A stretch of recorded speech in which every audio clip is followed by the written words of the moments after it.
Assalamualaikum warahmatullahi ta'ala wabarakatuh. Alhamdulillah wa syukrulillah wassalatu wassalamu ala rasulillah wa ala alihi wa sahbihi wa man wala. Tuan-tuan, puan-puan, saudara-saudari yang dikasihi sekalian, dalam episod yang sebelumnya ataupun dalam segmen yang sebelumnya kita telah bercakap tentang bekalan dalam hidup. Bekalan dalam hidup ialah takwa, dan takwa itu letaknya kita perlu menjaga solat kita, insya-Allah. Solat adalah bekalan dalam kembara kita menuju Allah. Sekarang kita bercakap tentang pendorong. Apakah yang mendorong kita apabila kita berjalan menuju Allah Subhanahu Wa Taala dalam permusafiran kita? Kita tidak ada dah bekalan, tetapi kadang-kadang di dalam perjalanan itu kita menempuh pelbagai hambatan, pelbagai kekangan, pelbagai ujian. Bagaimana kita ingin supaya kita terus bergerak ke hadapan. Kita jatuh, cuma kita tidak terus jatuh, tapi kita bangun semula. Ya, subhanallah, ini yang penting. Izinkan terlebih dahulu saya, sebelum bercakap tentang pendorong dalam hidup, saya ingin terlebih dahulu bincang tentang 3 perkara. Apakah perkara ini? Yang pertama, apa yang dimaksudkan dengan keseronokan. Yang kedua, apa yang dimaksudkan dengan kegembiraan. Dan yang ketiga, apa yang dimaksudkan dengan ketenangan. Subhanallah, 3 yang rasa ini, iaitu rasa seronok, rasa gembira dan rasa tenang ini perlu kita kenal pasti. Dia ada perbezaan yang besar. Jangan ketika kita seronok kita rasa kita tenang. Jangan kita rasa waktu kita gembira kita tenang. Dia satu yang berbeza. Baiklah, apa bezanya? Begini Seronok ialah apabila kita memiliki, mengecapi sesuatu yang bersifat fizikal dan material. Apabila kita lalu ataupun berada di satu tempat yang indah, kita tengok gunung ganang yang hijau, laut yang membiru, awan gemawan yang begitu indah dan cantik. Waktu itu kita seronok berdepan dengan fizikal. Ataupun ketika kita sedang kehausan, ada sahabat yang bagi kita aiskrim ataupun minuman yang lazat, kita nikmati. Yang itu adalah keseronokan. Apabila kita berada di rumah yang lapang, yang indah, apabila kita ada kenderaan yang baik, itu yang dikatakan seronok. Yang kedua, yang dikatakan kegembiraan. Kegembiraan ialah apabila kita berinteraksi dan berkomunikasi dengan orang yang kita sayangi dan kita kasihi. Itu kegembiraan. Dia bukan bersifat fizikal dan material, tetapi dia rasa kasih sayang, persaudaraan. Kita dengan isteri kita, kalau jatuh berkumpul dengan cucu-cucu, kita berjumpa kawan kita, buat reunion masa kita sekolah dulu, universiti dulu, datang balik, berkumpul, mengingat, mengimbau kisah-kisah lama, itu adalah kegembiraan. Manakala ketenangan hanya dengan Allah semata. Ketenangan tidak dapat melalui soal fizikal dan material. Ketenangan tidak boleh didapati melalui manusia, tetapi ketenangan hanya apabila kita dekat dengan Allah Subhanahu Wa Taala. Tetapi hubungan antara ketiga-tiga perkara ini, antaranya ialah yang paling penting, orang yang gembira, orang yang seronok, belum tentu orang itu adalah orang yang tenang. Tetapi orang yang tenang, insya-Allah dia akan gembira, dia akan mudah seronok. Sebab itu bila hati kita dekat dengan Allah, di mana pun kita berada, kalau di tempat yang indah, hati kita pun seronok. Tetapi di tempat yang tidak indah, kita dapat mengindahkannya apabila hati kita seronok. Bukan soal apa di luar kita, tetapi apa di dalam diri kita. Orang kata, what happened in you is more important than what happened to you. Artinya, apa yang ada di hati kita, bila kita tenang, insya-Allah kita mudah seronok. Subhanallah, apabila kita tenang, kita akan mudah gembira. Tak payah kita jumpa kawan lama, tak payah kita jumpa orang-orang yang rapat dengan kita, yang kita Kita kadang-kadang kita berbual dengan makcik-pakcik yang jual nasi lemak, dengan pakcik jaga, dengan makcik home orang kata cleaning ni, makcik cleaning ni pun kita akan gembira. Ya, sebab apa? Bila hati kita tenang, kita boleh senyum dengan semua orang, kita boleh gembira. Justru marilah kita memburu ketenangan, insya-Allah. Dengan ketenangan kita mudah seronok, kita akan mudah gembira, dan ketenangan itulah yang akan membawa kepada kebahagiaan. Ketenangan itu apa? Kebahagiaan itu adalah ketenangan hati kita dalam menghadapi hidup yang penuh cabaran ini. Dan bagaimana kita nak tenang? Ini kita perlukan dorongan, pendorong untuk tenang, seperti mana yang kita sudah baca, ayat yang kita baca sebelum ini dalam surah Ar-Ra'd. Allah Subhanahu wa taala menegaskan, wallazina amanu wa tatma'innul qulubuhum bi dzikrillah, ala bi dzikrillah tatma'innul qulub. Ya, dan orang-orang beriman itu tenang hatinya apabila mengingati Allah. Dengan mengingati Allah, hati akan menjadi tenang. Dan kita dah katakan dalam segmen yang lalu, ya, yang paling penting sekali, zikir yang paling penting, zikir yang paling akbar, yang paling besar, zikir yang paling agung, ya, zikir yang paling komprehensif ialah solat. Tetapi ada juga zikir-zikir yang bersifat taqarrubi, iaitu amalan-amalan zikir Allah yang dapat mendekatkan kita kepada Allah dan juga akan memberi ketenangan. Ini yang ucapan-ucapan zikir kita kepada Allah. Subhanallah. Ya, apabila kita berzikir, kita akan dapat ketenangan. Ya. Dan zikir yang bagaimana yang boleh mendapat ketenangan? Ya. Zikir yang boleh mendapat ketenangan ialah zikir yang kita laksanakan dengan 3 dimensi. Ya. Iaitu zikir qauli, zikir fi'li dan zikir qalbi. Macam solat juga, tetapi ini lebih luas lagi. Ya, zikir qauli itu ialah apabila lidah kita mengucapkan kalimah-kalimah zikir. Kalimah-kalimah zikir, ya. Kita sebut subhanallah, alhamdulillah, Allahu akbar, kalimah-kalimah zikir ini. Ini zikir qauli. Zikir qalbi ialah kita menghayati apa yang dimaksudkan Maha Suci Allah dalam kalimah subhanallah. Kita menghayati apa yang dimaksudkan Allahu akbar dalam kalimah takbir. Kita menghayati apa yang dimaksudkan segala puji Allah dalam kalimah hamdalah, contohnya alhamdulillah. Ataupun kita menghayati makna inna lillahi wa inna ilaihi raji'un dalam ucapan istirja misalnya. Jadi itu yang dikata zikir qalbi. Dan yang ketiga ialah zikir fa'ili, iaitu perbuatan yang selaras dengan ucapan kita dan rasa hati kita dalam zikir qalbi tadi. Ya. Maksudnya perbuatan kita mensucikan Allah, perbuatan kita membesarkan Allah, perbuatan kita subhanallah benar-benar dalam keadaan memuji Allah Subhanahu wa taala. Jadi zikir yang berkesan apabila zikir itu merangkumi tiga-tiga, iaitu sebut dengan lidah, rasa dengan hati dan buktikan dengan perbuatan kita. Subhanallah. Contohnya bila kita kata subhanallah, maha suci Allah, ya, itu ucapan lidah, tapi hati itu macam mana? Allah tu suci. Suci apa? Suci pada perbuatannya, yang mana Allah Subhanahu wa taala itu bukan saja suka mengampunkan hamba yang berdosa, ya, tetapi Allah menyayangi hamba yang berdosa sekiranya dia taubat atas dosa itu. Subhanallah, ya. Allah lebih suka mendapat taubat seorang, ataupun apabila seorang bertaubat kepada Allah, Allah lebih suka daripada seorang musafir yang membawa kenderaannya, yang membawa untanya, dan unta itu tiba-tiba hilang, membawa segala bekalan, air, makanan, dia pun hopeless di tengah padang pasir. Dia pun tidur, dia mengharapkan kematiannya sebab dah tak ada harapan lagi. Tiba-tiba apabila dia bangun, dia tengok untanya sudah berada di sisinya. Waktu itu dia sangat gembira. Allah lebih gembira daripada orang yang menemui untanya kembali apabila Allah menerima taubat hambanya. Ini diceritakan dalam hadis.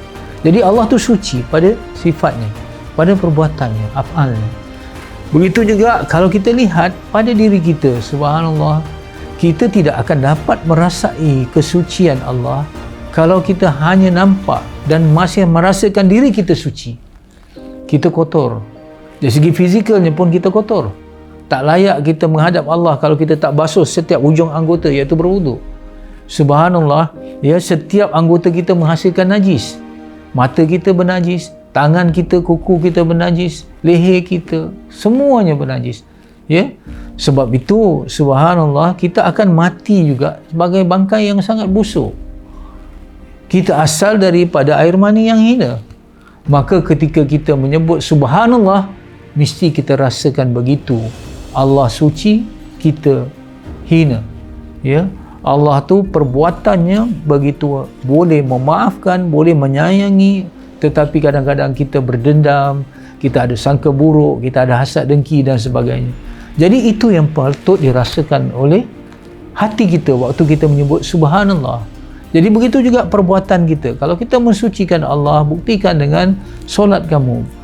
Kalau kamu mensucikan Allah dengan lidah kamu, buktikan kamu mengucapkan perkataan-perkataan yang baik. Kalau kamu benar-benar mensucikan Allah Subhanahu Wa Taala, kamu akan meletakkan Allah itu sebagai matlamat dalam kehidupan kamu. Allah nombor satu, yang sekali yang lainnya ialah nombor sekian-sekian selepas itu. Jadi barulah subhanallah, apabila kita berzikir, waktu itulah baru kita akan ada ketenangan, dan ketenangan itulah yang membawa kebahagiaan. Kebahagiaan itu adalah pendorong dalam hidup kita. Subhanallah, selalu dikatakan ajaib orang mukmin ini. Apabila dia dapat nikmat, dia syukur. Apabila dia mendapat musibah, dia sabar. Ajaib. Kedua-dua tempatnya, dalam bila dia sabar, dia dapat pahala. Ya, dia bersyukur, dia dapat pahala. Dalam apa juga keadaan, dia dapat manfaat. All is well. Ya, subhanallah. Bila kita nak bersyukur, bila kita nak bersabar, bagaimana? Caranya ialah dengan terlebih dahulu kita berzikir kepada Allah Subhanahu Wa Taala.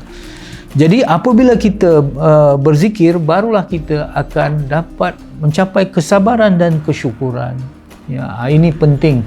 Sebab itu apabila kita mengucapkan sebuah istirja, innalillahi wa inna ilaihi raji'un, ya, ini ucapan ini adalah ucapan yang apabila kita menerima ujian, ini adalah ucapan yang pertama dan utama. Sebab sabar itu pada tamparan yang pertama. Jadi apabila kena saja kita ucapkan zikir, apa dia?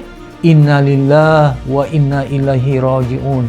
Okey, yang pertama, ya, kita faham sungguh-sungguh, ya, innalillah, kami ini milik Allah. Bila kita kata kami ini milik Allah, musibah yang datang itu kita rasa kita layak menerimanya. Sebagai hamba, kita layak kena uji.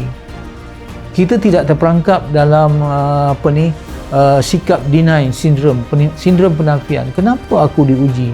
Why me? Kenapa aku? Apa dosa aku? Kadang-kadang sampai berani kita berkata begitu sebab kita tidak accept. Kita hamba. Jadi kalau kita sebagai hamba, kita akui kita layak diuji. Apabila kita merasa layak diuji, kita akan dapat sedikit ketenangan dulu. Ini penting. Kalau kita mengelupur, ya, kita keluh kesah, kita menyalahkan Allah, menyalahkan diri kita, menyalahkan keadaan, menyalahkan orang lain, kita tidak akan tenang. Pertama, accept dulu. Terima. Aku hamba Allah. Innalillah. Aku milik Allah. Aku layak diuji. Yang kedua, wa inna ilaihi raji'un. Aku akan kembali kepada Allah. Aku akan menemui Allah. Aku akan melalui titian sirat. Aku akan ditimbang dalam neraca amal. Sama ada aku ke syurga, tempat yang penuh nikmat, ya, Allahumma rzuqna, atau aku tercampak ke neraka, tempat yang penuh azab. Memikirkan nikmat syurga yang begitu hebat akan mengecilkan nikmat-nikmat dunia yang terpaksa kita tinggal ataupun kita hilang kerana nak patuh kepada Allah, kerana nak taat kepada Allah. Apalah tidur, nikmat tidur yang sebentar, yang kecil ni, waktu kita bangun untuk solat subuh dibandingkan nikmat syurga nanti. Maka nikmat dunia dah kecil membandingkan nikmat syurga yang lebih hebat. Waktu itu hati kita apa? Hati kita akan dapat bertenang. Begitu juga apabila kita memikirkan azab di dalam neraka. Azab di dalam neraka tu lebih dahsyat, ya. Apinya pun bukan api warna biru, api warna merah, api warna kuning, tapi api warna hitam. Yang satu, bila jarum saja api neraka kalau jatuh ke dunia hancur, lebih hebat daripada bom nuklear, bom atom dan sebagainya.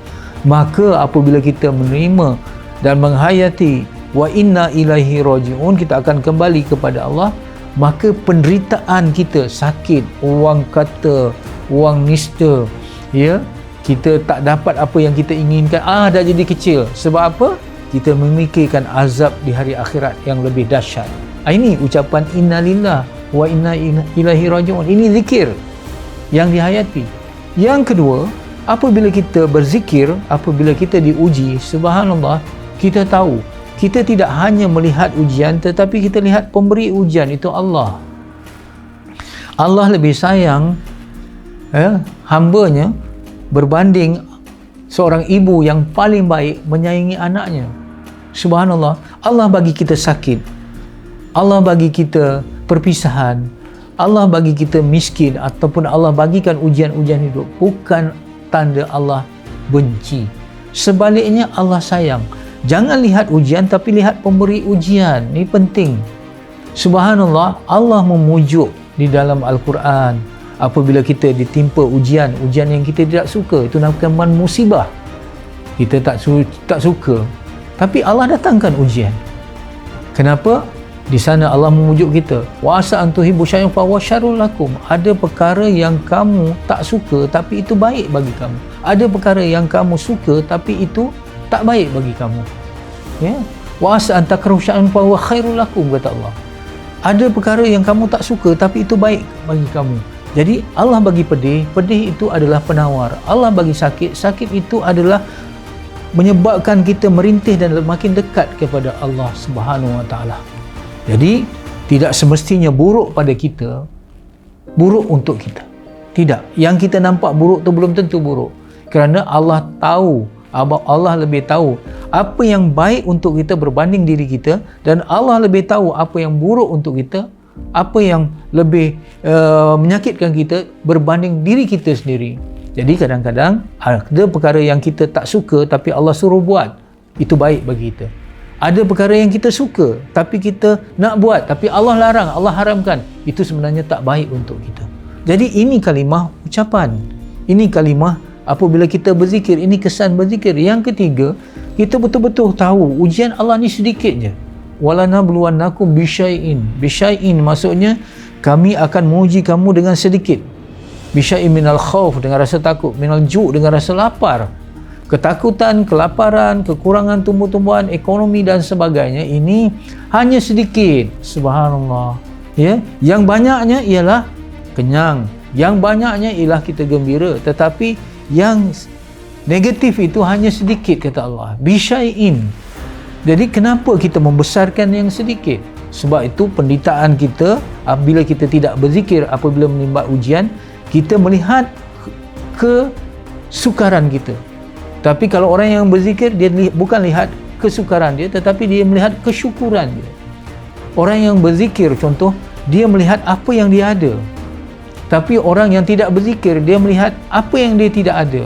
Untuk tenang dalam hidup, kita mesti melihat apa yang kita ada, bukan apa yang kita tidak ada, ya. Jadi untuk syukur dan untuk sabar perlu zikir. Kemudian kalau kita tengok, Allah Subhanahu wa taala menegaskan, ya, la yukallifullahu nafsan illa wus'aha. Jadi zikir ini menyebabkan kita ingat pesanan Allah. Apa kata Allah? Ya, Allah tidak akan menguji kita lebih daripada kemampuan kita untuk menghadapinya. Bila Allah datangkan ujian, artinya ujian itu mampu kita hadapi. Allah tidak akan menguji kita dengan apa yang kita tidak mampu. Allah sayang kita. Tetapi subhanallah, mengapa kadang-kadang kita rasa dalam hidup ini apabila ujian datang, kita rasa macam kita tak mampu menghadapinya? Mengapa? Allah kata, la yukallifullahu nafsan illa wus'aha. Allah tidak menguji ataupun tidak memberatkan kamu dengan sesuatu yang kamu tak mampu. Tetapi kita rasa tak mampu, dan memang rasa tak mampu. Kenapa? Sebenarnya kita mampu, tetapi kita tidak fully utilize kita tidak menggunakan seluruh keupayaan yang telah Allah berikan pada kita, sama ada daripada dalaman ataupun dari segi amalan-amalan yang Allah minta ketika kita menghadapi ujian, kita tak gunakan itu. Artinya, minta maaf ya, kita tidak keluar daripada zon selesa kita kepada zon mencabar. Apabila kita menghadapi ujian, kita selesa berada di zon selesa. Dia ada dalam hidup ni ada zon selesa dan ada zon mencabar.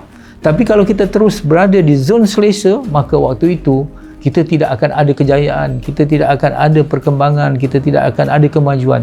Kerana segala-galanya bukan berada di zon selesa tapi zon mencabar. Jadi ketika kita selesa berada di zon selesa, Allah datang ujian.